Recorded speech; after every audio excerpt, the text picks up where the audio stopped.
She said I wasn't her first choice. I stayed silent, said okay, and vanished before she realized what she'd lost. Her words were the last thing I heard before I realized everything we had shattered. The cafe smelled like roasted coffee beans and quiet heartbreak. I stirred my cup without drinking, watching the steam twist into the air. She was late, again. When Clara finally walked in, she didn't even look guilty. She just smiled that sharp, perfect smile of hers and sat down like nothing mattered. Sorry, she said, tossing her hair. Traffic. I nodded. It's fine. There was a pause. The kind that feels heavier than silence. She leaned back, studying me. You look tired, Ethan. Work's getting to you? Maybe, I said quietly. Or maybe I'm just waiting for something real. She laughed. Always so dramatic.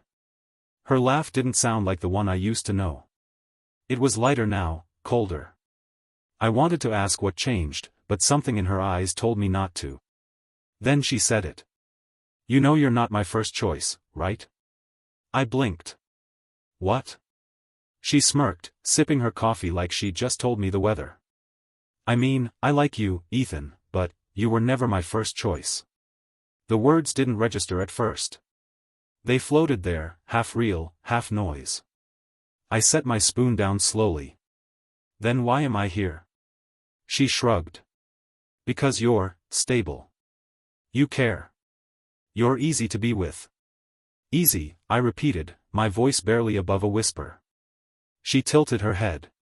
Don't look at me like that. Everyone has preferences. You just happened to come along when things didn't work out with. I cut her off. With who? Her eyes flickered, a flash of hesitation. Then, quietly, Noah. For a moment, everything around me blurred. The cafe chatter faded. All I could hear was my pulse. Noah. My best friend. I took a slow breath. So, all this time? She bit her lip, pretending to think. Not all. Just, most. I laughed, but it sounded wrong. You know what's funny? I used to think honesty was your best quality. She frowned. Don't be sarcastic. I'm not, I said. I'm just realizing how blind I've been. She sighed, annoyed. You're overreacting. It's not a big deal. Not a big deal? I leaned forward. You just told me I was a replacement, Clara. She shrugged again, her tone light. Don't make this ugly. I didn't lie. I just didn't say everything. I stared at her, trying to find the girl who once cried when her cat got sick, the one who made me promise never to give up on her. But she was gone, replaced by this version who smirked at pain like it was a joke. So what now? I asked quietly. She lifted her cup. We can still be together. I mean, it's working, isn't it? Something in me broke. Not loud. Not dramatic. Just quietly, like a thread snapping inside my chest. I nodded slowly. Right. It's working. Good, she said, smiling. I hate awkward endings. I smiled back. Me too. I stood up. She looked surprised. Where are you going? To make sure this one isn't awkward, I said. Her smile faltered. Ethan, don't be childish. Childish? I asked softly. No. I think I've just grown up in the last 5 minutes. She rolled her eyes. You'll calm down. Call me when you're ready to talk like an adult. I stared at her for a long second, memorizing the face I once thought I'd grow old with. Then I said it, quietly, firmly, almost like a whisper to myself. Okay. She blinked. What? Okay, I repeated, turning toward the door. You've made your choice. I've made mine. Her voice followed me. Ethan, don't walk away like this. But I didn't stop. I pushed the door open, letting the cold air hit my face. It was sharp, cleansing, real. Outside, the city lights blurred like distant memories. My reflection in the cafe window looked like a stranger, someone I was meeting for the first time. I wanted to scream, to demand answers, to ask why I wasn't enough. But instead, I just stood there, breathing. Because maybe she was right. Maybe I wasn't her first choice. But walking away now, this time, was mine. As I stepped into the night, the only thought echoing in my head was simple, steady, unbroken. I'll never let her see me fall. The morning after I walked away, silence felt louder than her voice ever did. My phone wouldn't stop lighting up, texts, calls, messages, all from Clara. I stared at them without opening a single one. Can we talk? Don't make this worse. You're being immature. I turned the phone face down. The buzzing didn't stop, but eventually, I stopped noticing it. Noah didn't call either. Which was strange. He always did. But after what Clara said, even his name on my screen would have made me sick. By noon, Daniel showed up at my apartment. He took one look at me and frowned. Man, you look like hell. Thanks, I muttered. He dropped a bag of takeout on the table. You gonna tell me what happened? I hesitated. She said I wasn't her first choice. He blinked. Come again? She said it like it was nothing. Like it didn't matter. Daniel whistled softly. And you just left? Yeah. Good.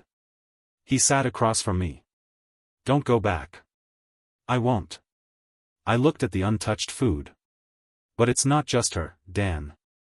He leaned in. What do you mean? Noah. What about him?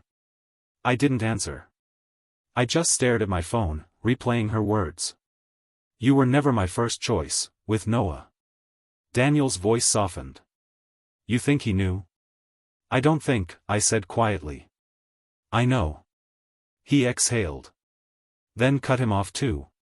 I will. That was the first lie I told that day. That night, I couldn't sleep. My mind kept replaying every moment, her laughter, our memories, the way Noah used to say, bro, she's crazy about you. I wanted to believe he didn't mean to hurt me. That maybe she pulled him in. But deep down, I knew betrayal always needs two hands, one to lie, and one to accept it. At 2 a.m., I texted him anyway. Me, you busy? He replied 5 minutes later. Noah, nah. Just tired. What's up? I typed, we need to talk. Then deleted it. Typed again, forget it. Deleted that too. I tossed my phone aside and buried my face in my hands. I could still smell her perfume on my jacket. I whispered to the dark, what the hell happened to us? The silence answered. The next day, I went to the gym just to keep myself from thinking. But fate loves irony. On my way out, I saw them, Noah and Clara, standing by the parking lot. She was laughing. His hand brushed her arm. It wasn't just friendly. I froze. They didn't see me at first. But when Noah turned, our eyes met. His smile died instantly. Ethan, he said. I forced a nod. Didn't expect to see you here. He scratched the back of his neck. Yeah, we were just talking? I asked, my voice low. Clara stepped forward. Ethan, please don't make this. I raised a hand. Don't worry. I'm not making anything. Noah opened his mouth. It's not what it looks like. I laughed softly. You know what's funny? That line always means it's exactly what it looks like. He went pale. Clara tried to say something, but I turned around before she could. Her voice followed me. Ethan, wait. I didn't stop. Inside, my chest burned. Not from rage, from something colder. Something final. By the time I reached my car, my hands were shaking.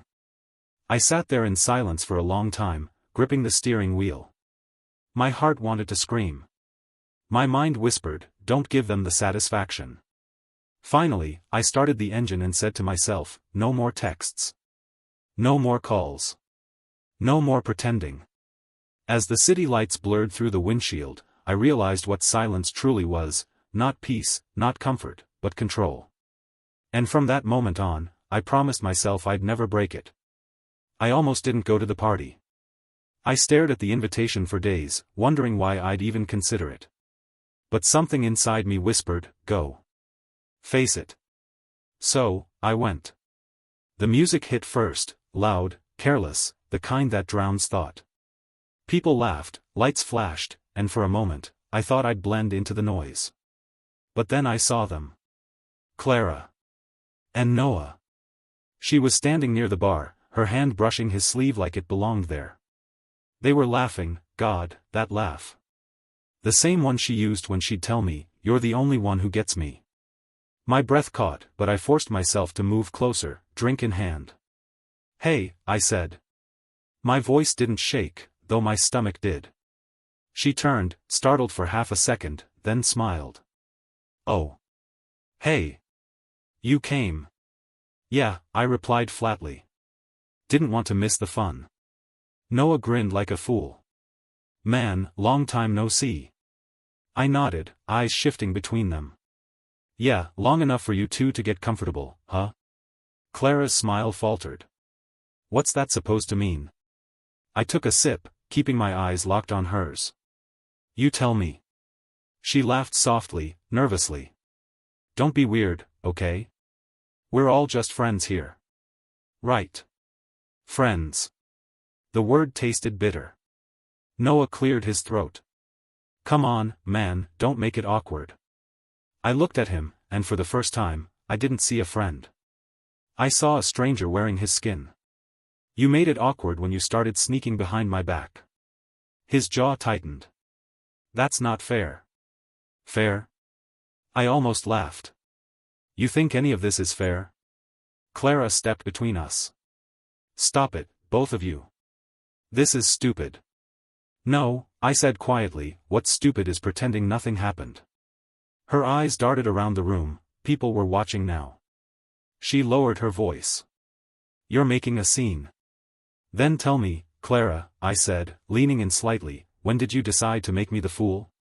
Her lips parted, but no words came. Noah muttered, man, this isn't the place. Yeah, you're right, I cut in. The place was when I introduced you to. When I trusted you. When I thought loyalty meant something. The silence between us was deafening. Clara's expression hardened. You're being dramatic. We didn't plan any of this. Funny, I said, forcing a smile. Because it looks perfectly planned now. She sighed. I'm sorry if you're hurt, but... Don't, I snapped. Don't say, sorry. You're not sorry. You're comfortable. For a moment, she looked away. You don't understand. I understand perfectly, I whispered. You traded honesty for convenience. Noah shifted uncomfortably. Let's just move on, okay? Already did, I said. The moment I walked in. I set my glass down and turned to leave.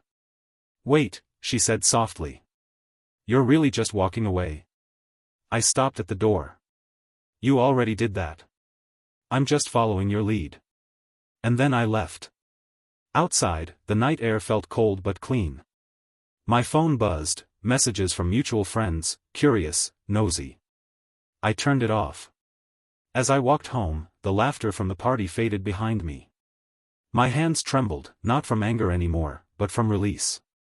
For the first time in weeks, I didn't feel like I was drowning. When I got home, I opened my laptop. Photos of us filled the screen, smiles, inside jokes, fake forever. One by one, I deleted them. Goodbye, I whispered, pressing delete on the last one. Then the messages.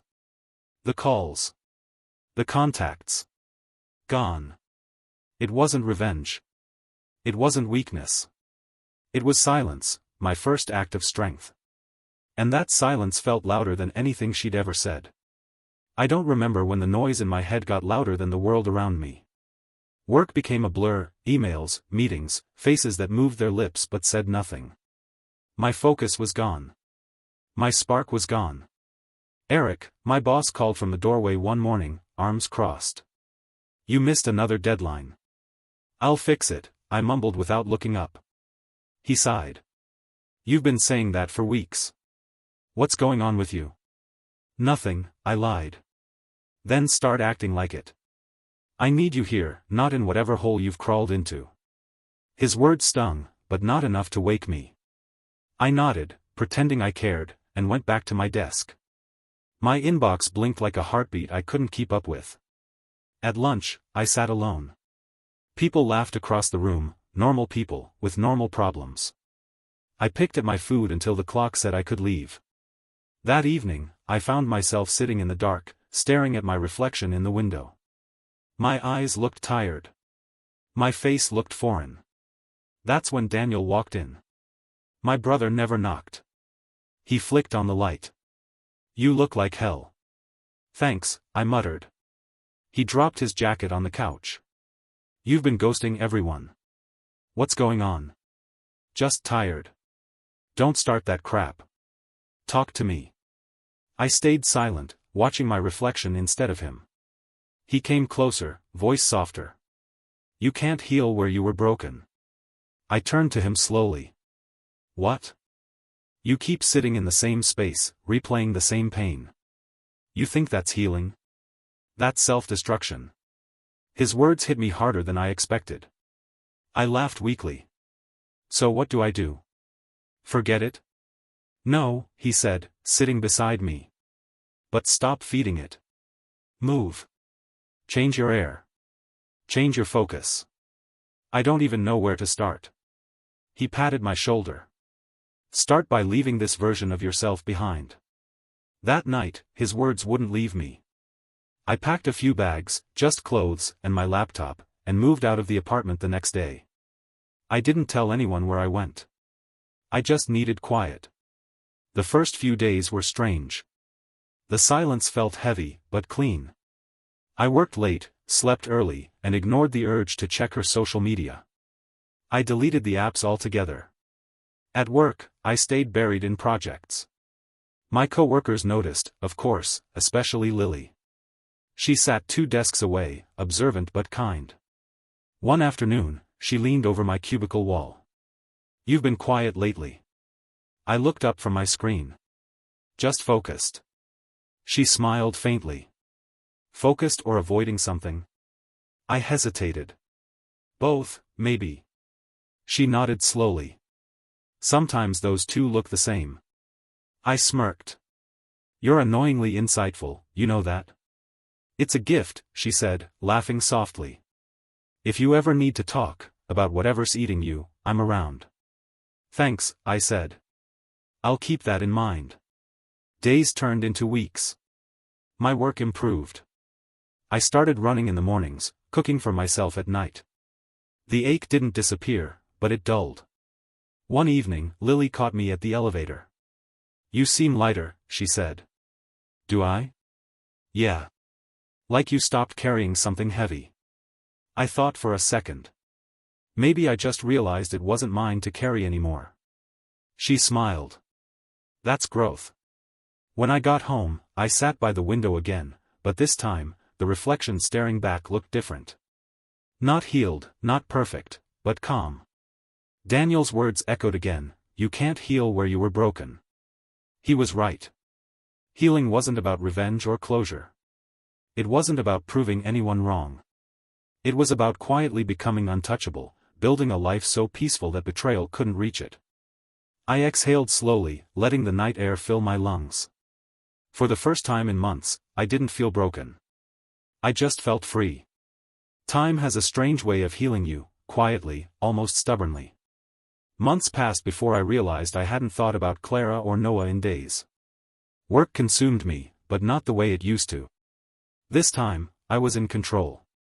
Late nights became my comfort. Coffee, deadlines, and silence replaced the noise they left behind. I stopped trying to fill the emptiness. I let it breathe. One night, my boss, Raymond, stopped by my desk. "You're still here?" "Just finishing up the proposal," I said without looking up. He leaned against the cubicle wall. "You've been finishing things lately, big things." "That deal with Avalon?"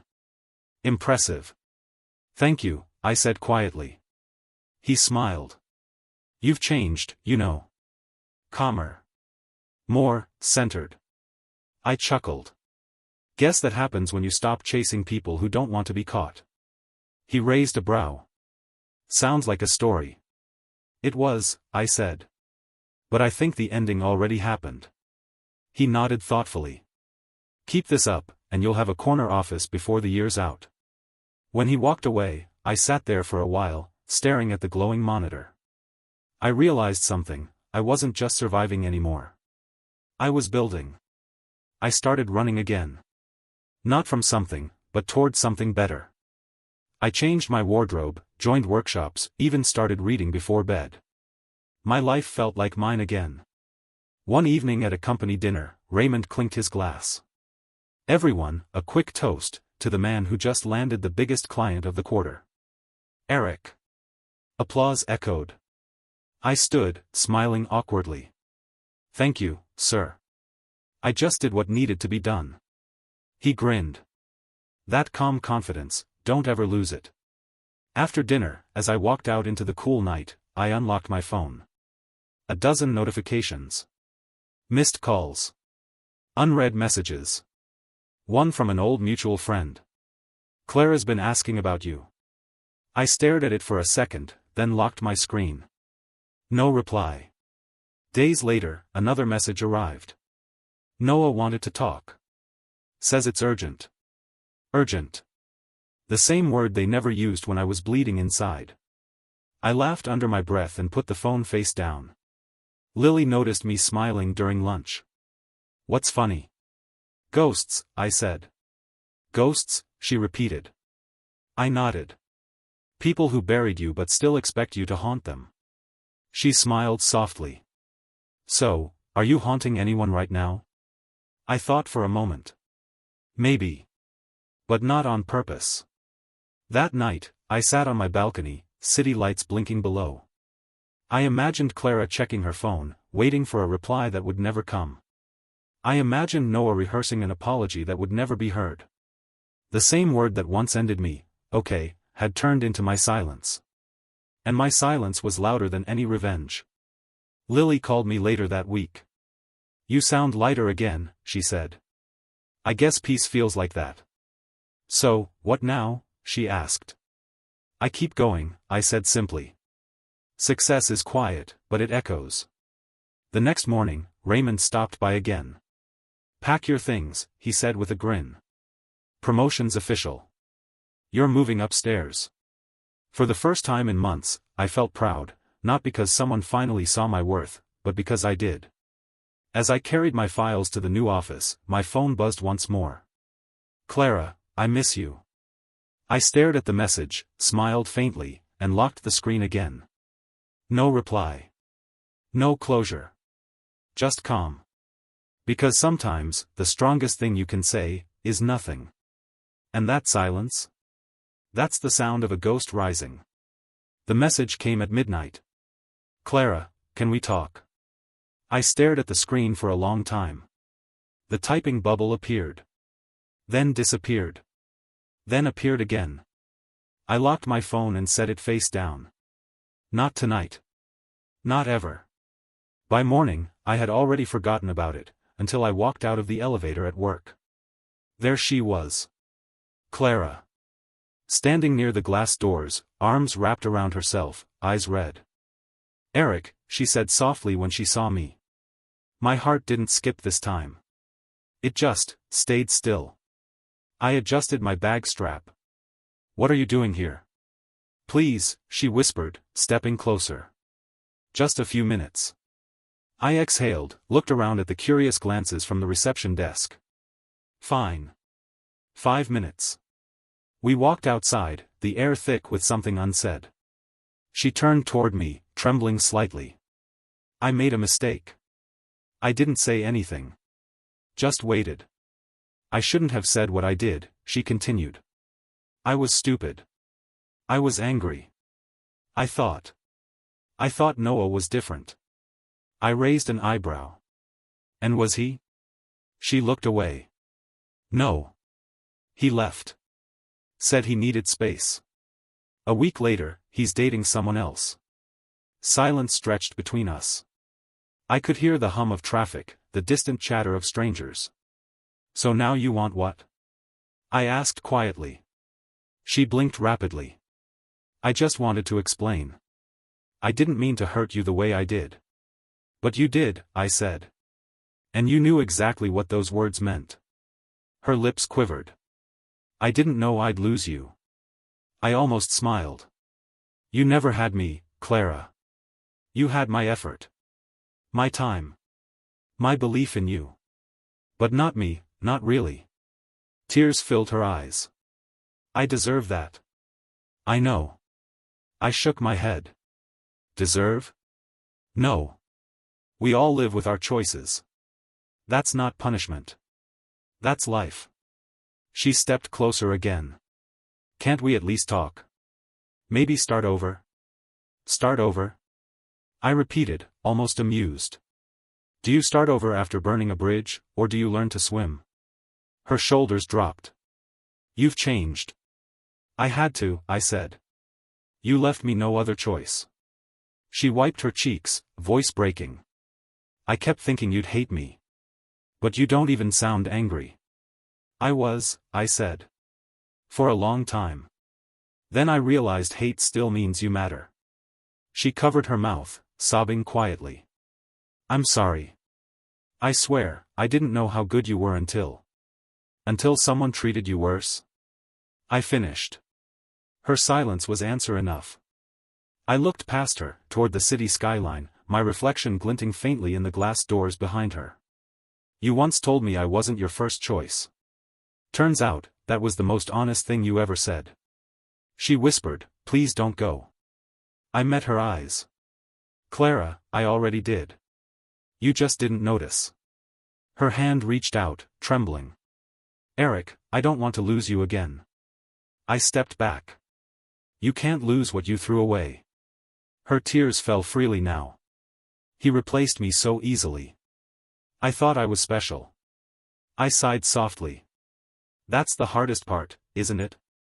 Realizing that what you did to others comes back to you. She looked at me, searching for something in my face. Maybe forgiveness. Maybe the man I used to be. But he wasn't there anymore. I straightened my tie, turned to leave. Take care of yourself, Clara. Is that it? She asked desperately. That's everything, I said, and walked away. My footsteps echoed behind me, her sobs fading into the noise of the city. Inside, I felt no anger. No satisfaction. Just peace. The man who once begged for her attention now chose silence. And that silence felt louder than any goodbye. I used to wonder how karma worked. Now, I just watch it unfold quietly. Word started spreading through mutual circles. Clara was struggling. She'd lost her job at the marketing firm. Noah was gone, too. Some said he cheated, others said he just vanished. Either way, the irony wasn't lost on me. At work, things couldn't be more different. I was focused, respected, calm. Raymond promoted me again last week. Lily laughed when I told her. You're like one of those people who rise higher every time someone tries to bury them, she said. I smiled faintly. Maybe because I stopped digging graves for people who already fell in. She laughed softly. You sound like someone who made peace with the past. I did, I said. Or maybe the past made peace with me. That afternoon, while I was grabbing coffee in the lobby, someone called my name. Eric? I turned. Mia. Clara's friend, the one who always looked at me like I didn't belong. Mia, I said flatly. Didn't expect to see you here. I work in the building next door, she said. Can we talk? I hesitated, then nodded. Sure. We sat by the cafe window. She fiddled with her cup, nervous. You look different. I should hope so, I said. She smiled awkwardly. I owe you an apology. For what? For judging you, she said.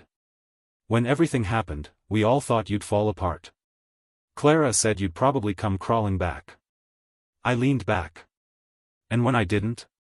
Mia sighed. It surprised everyone. Especially her. Why?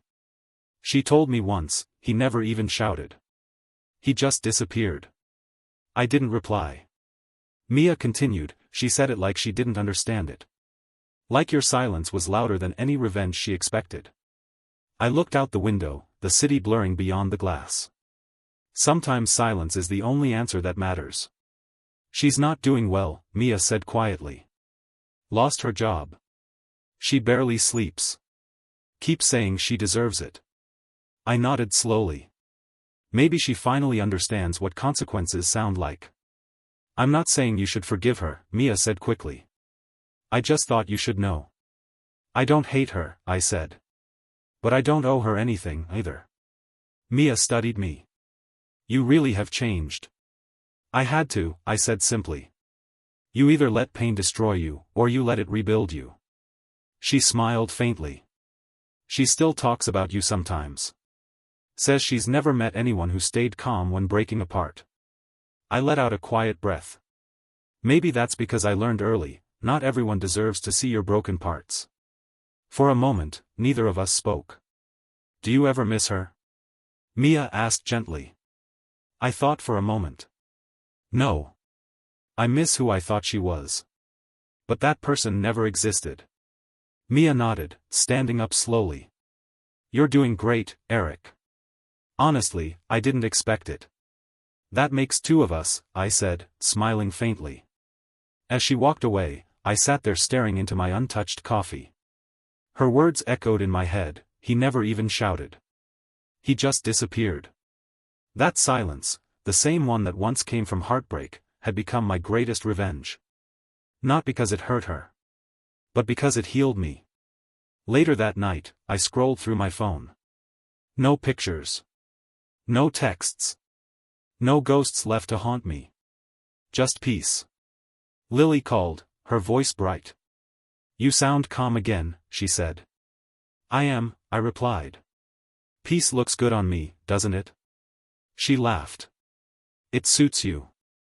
I smiled to myself, watching the city lights flicker outside. For the first time in my life, I didn't feel like the man who lost something. I felt like the man who finally found himself. I sat on the porch with my mother as the evening breeze brushed against my face. She poured tea into my cup and said quietly, You've changed, my son. I see peace in your eyes, but it's heavy peace, not the light kind. I looked at her, unsure how to respond.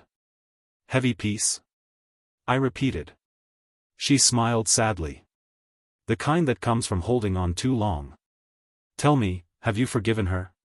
I hesitated. Forgive? Mom, she broke me.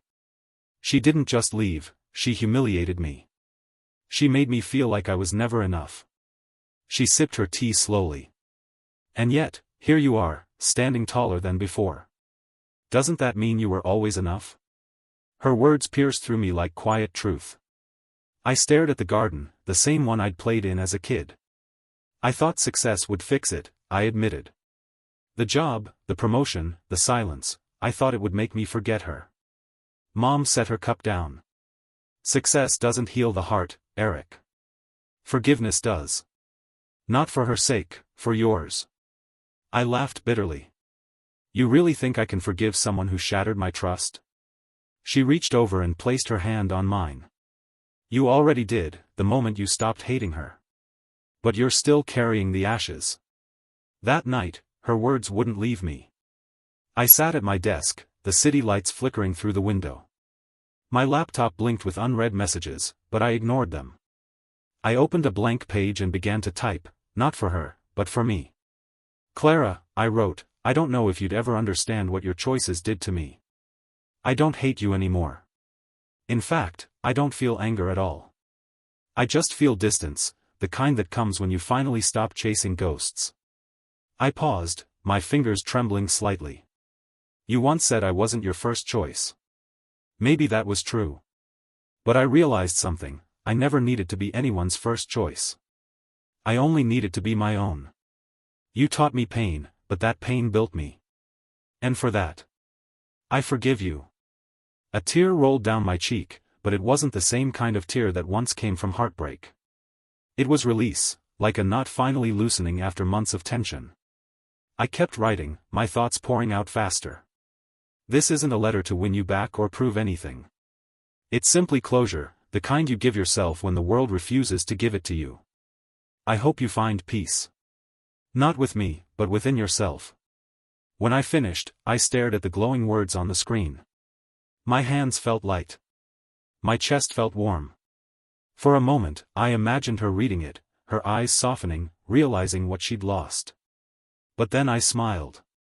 It didn't matter if she ever saw it. This letter wasn't for her eyes. It was for my soul. I folded the printed page and slipped it into an old box in my drawer, the same box that once held our photos. Now it held my goodbye. Mom's voice echoed in my mind, revenge fades, but forgiveness frees.